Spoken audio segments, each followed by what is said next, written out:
안녕하세요. 네 번째 정법 뒤집 영상 시간을 시작하도록 하겠습니다. 저번 시간에 이어서 사회계약설에 대해서 좀 더 설명하는 시간을 갖도록 할게요. 자, 이 사회계약설 굉장히 중요하다는 얘기 했습니다. 홉스, 로크, 루소가 주장하는 바가 뭔지를 잘 정리해 주시기 바랍니다. 먼저 이 세 사람의 공통점을 한번 보도록 할게요. 자연 상태에서는 개인의 자유와 평등을 보장받기가 어렵다라는 그런 주장은 공통점이고, 사회 구성원들이 계약을 맺어서 국가를 창출했다라는 거, 그다음에 국가는 자연권 보장을 위한 인위적 수단이라는 점, 이 세 가지가 바로 공통점이 되겠습니다. 인간의 본성에 대해서는 홉스는 태어나면서부터 바로 나쁜 그런 심성을 가지고 태어난다는 거, 성악설. 로크는 그렇지 않아, 아무것도 없어 라고 보는 거. 그 다음에 루소는 착하게 태어나는 거야, 성선설을 주장하죠. 자, 이렇게 세 가지 차이가 있고, 세 사람의 차이가 있고, 자연 상태, 다시 말하면은 국가 성립 이전의 상태를 의미한다고 그랬죠. 자, 홉스는 막 치고받고 싸운다는 얘기 했었죠. 그걸 뭐라고 표현했을까요? 그쵸, 만인에 대한 만인의 투쟁이라고 얘기했죠. 전제 상태라는 얘기를 했습니다. 로크는 자연적 지배와 인간의 이성에 의해서 자연적 지배와 평화의 상태가 유지되긴 하지만은 굉장히 잠재적인 평화에 불과하다라는 얘기를 했습니다. 루소는 자유롭고 평등하지만은 사슬에 묶여 있는 상태, 이게 자연 상태라는 얘기를 했습니다. 국가 권력의 형태를 보면은 홉스는 절대 군주제를 주장하고, 로크는 왕에게 권력을 주는 게 아니라 어떤 의회 정치를 중시하죠. 자, 왕의 권력은 제한되어 있고 국민의 대표기관인 의회에 많은 권력을 주고, 그 의회에 의해서 정치가 이루어지는 그런 대의제를 중시했다, 이렇게 얘기할 수 있습니다. 이권 분립이라고 얘기했죠. 그 다음에 루소는 직접 민주정치를 주장했죠. 왕이라든지 이런 어떤 게 없는 그런 상태를 공화제라고 하죠. 공화제와 그 다음에 직접 민주제를 주장한다는 점, 이렇게 세 사람의 차이가 있습니다. 주권의 형태를 보면은, 그래서 절대군주제니까 군주 주권론, 이렇게 얘기할 수 있겠죠. 그다음에 로크는 뭘까요? 그렇죠. 아까 뭘 한다고 그랬죠? 대의제를 중시하는데, 바로 국민에게 주권은 있지만은 어떤 그 국민의 대표기관인 의회의 정치를 굉장히 중시한다, 이렇게 얘기했습니다. 그다음에 루소는 직접 민주 정치니까 당연히 국민 주권론이 되겠죠. 그 다음에 양도 가능 여부를 보면은 홉스는 왕에게 전부 양도했다라고 보는 거죠. 로크는 일부 권력만 양도했다. 루소는 국민이 직접 정치에 참여하는 거니까 그런 게 의미가 없겠죠. 그래서 양도 불가설, 이렇게 주장합니다. 특징을 보면은 홉스는 그래서 자, 왕권 민수설이라고 했는데, 이전에 봉건 시대에는 뭐였을까요? 그쵸, 왕권 신수설이었죠. 신으로부터 부여받았는데, 이제는 홉스는 왕권 민수 해갖고 국민들로부터 부여받았다, 이렇게 주장하는 거죠. 로크는 입법권 우위, 다시 말하면 의회 정치를 중시한다, 이렇게 얘기했고, 그 다음에 의회 중심의 어떤 그런 정치하는 사람들이 제대로 정치를 하지 못할 경우에는 그런 사람들을 몰아낼 수 있는 권리가 시민에게 있다고 보는 거죠. 그걸 뭐라고 할까요? 그렇죠, 바로 저항권이라고 얘기합니다. 그리고 루소는 일반 의지, 다시 말하면은 공공선을 추구한다든지 공익을 추구한다든지 이러한 어떤 사회 구성원 전체가 추구하는 의지가 있겠죠. 바로 이런 그걸 일반 의지라고 하는데, 그런 일반 의지를 굉장히 중시하고 있죠. 자, 이런 특징을 잘 정리해 주시기 바랍니다. 자, 그 다음에 근대 민주 정치의 특징과 한계, 이렇게 되어 있는데, 자, 근대 민주 정치의 특징은 뭘까요? 그쵸, 선생님이 지금 표시하는 거, 이런 것들이 근대 민주 정치의 특징이라고 볼 수 있는 거죠. 이런 거, 그 다음에 이런 거 확산된 거, 이거는 그 이전 봉건 시대, 그러니까 근대 이전에는 없던 그런 특징들이죠. 그래서 근대 민주 정치의 특징이고, 자, 이런 것들이 다 근대 민주 정치의 특징이라고 볼 수 있습니다. 자, 이런 것들 다. 그 다음에 그렇지만 근대 민주 정치의 한계는 뭘까요? 모든 사람에게 투표권이, 일정한 연령이 되면 모든 사람에게 투표권을 주는 것을 무슨 선거라고 할까요? 보통 선거라고 하죠. 그럼 보통 선거가 성립되지 않았다는 한계가 있는 거죠.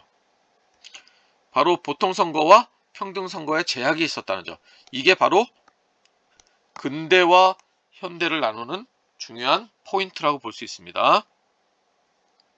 그래서 노동자, 농민, 여성의 정치 참여가 배제됐다는 거.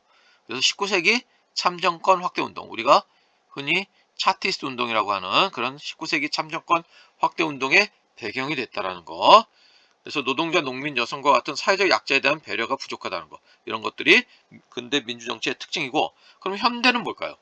그렇죠. 이런 것들이, 이런 선거 원칙이 확립되고, 이런 사회적 약자에 대한 어떤 배려가 실시되고, 뭐 이런 것들, 그리고 대중들이 정치에 참여하고, 이런 것들이 바로 현대의 특징이라고 볼 수 있는 거죠. 자, 그래서 참정권 확대 운동을 통한 보통선거 제도가 확립되었다는 거, 이런 것들이 현대의 특징이라고 볼 수 있겠네요. 이런 어떤 보통선거 제도가 확립되는데 중요한 어떤 그런 역사적 사실들이죠.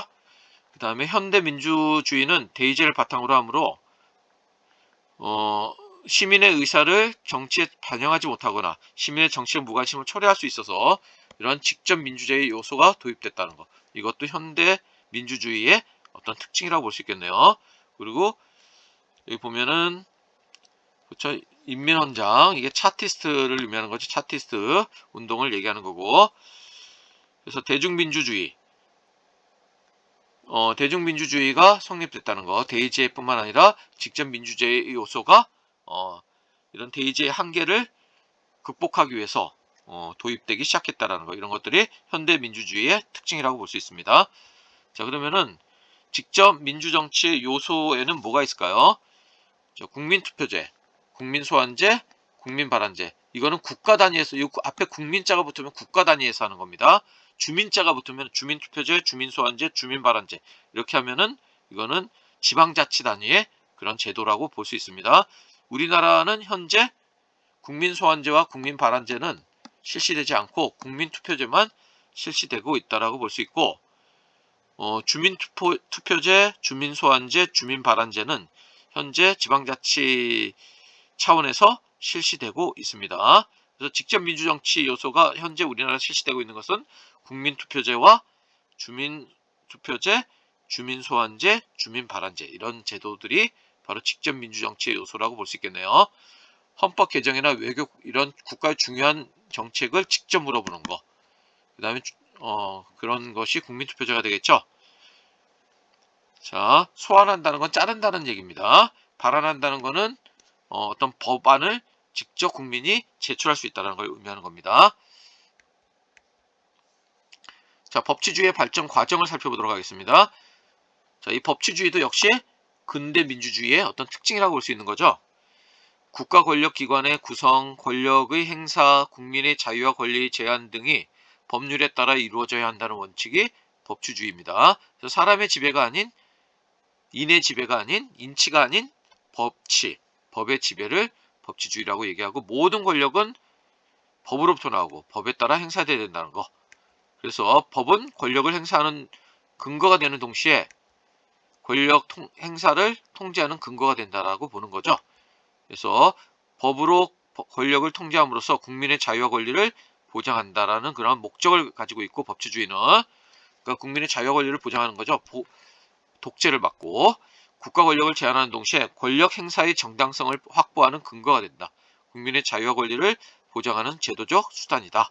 이렇게 얘기할 수 있습니다. 그래서 법치주의의 유명한 말이 바로 이 코크경, 굉장히 오래된 말이죠. 이게 국왕도 법 아래에 있다 라는 말, 이 법 아래에 있다, 이 말이 바로 법치주의라고 볼 수 있는 거죠. 법치주의의 어떤 기원이 된 말이다 라고 볼 수 있네요.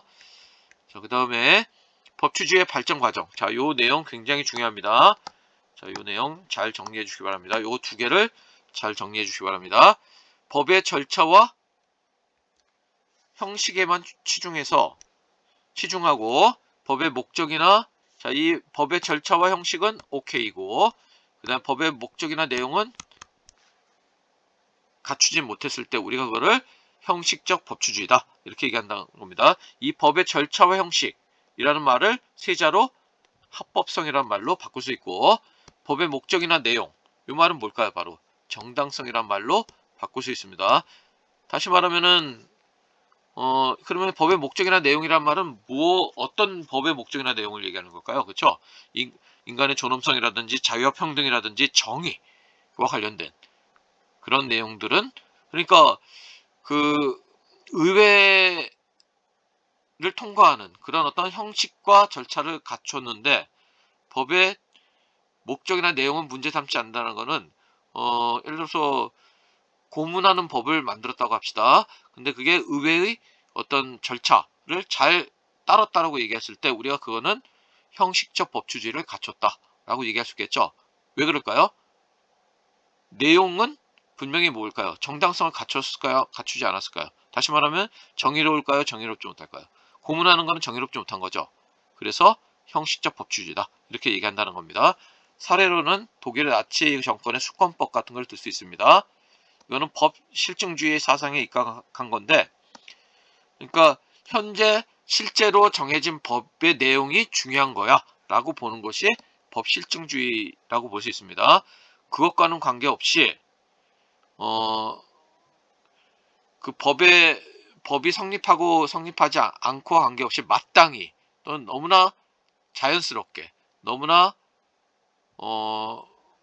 올바르게 분명히 있어야 돼 라고 보는 그런 법이 바로 자연법이라고 하는 겁니다. 그래서 뒤에 다시 한번 설명할게요. 그래서 실질적 법치주의는 자연법과 좀 관련이 있고, 형식적 법치주의는 법 실증주의, 실정법과 관련이 있다라고 볼 수 있습니다. 그래서 법률의 절차와 형식, 이거는 너무나 당연한 거고, 이거는 오케이고, 그 다음에 인간의 존엄과 평등, 정의의 실현, 이게 바로 뭘까요? 법의 목적이나 내용 또는 정당성이라고 볼 수 있는 거죠. 이것도 당연히 오케이 돼. 이 두 가지를 다 오케이면은, 이 두 가지가 다 오케이면은 실질적 법치주의라고 할 수 있다는 겁니다. 다시 말하면 합법성은 너무나 당연한 거고, 그 외 뭐?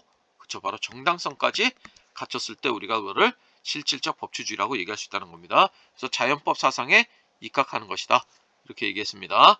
그래서 국가기관의 권력 남용 통제 장치이고, 그래서 예를 들면 위헌법률심사제 같은 거, 이런 제도, 자, 헌법이 위배되었는지, 법률이 헌법에 위배되었는지를 심사하는 제도가 있습니다. 이런 것들은 실질적 법치주의를 보장하기 위한 제도다. 이렇게 얘기할 수 있습니다. 권력 분립이라든지 사법권의 독립, 탄핵 심판 제도, 언론 출판 집회 결사, 표현의 자유라고 얘기할 수 있겠죠. 이런 것들 전부 다 실질적 법치주의를 보장하기 위한 제도다. 이렇게 얘기할 수 있습니다. 그래서 독일의 수권법은 이런 어떤 법적인 그런 절차나 형식에 따라서 이런 법이 만들어졌지만은, 이렇게 제국 정부에 의해서 법률이 만들어질 수 있다면은 그거는 그 내용이 정의롭지 못할 가능성이 굉장히 크죠. 그래서 우리가 이거를 형식적 법치주의다.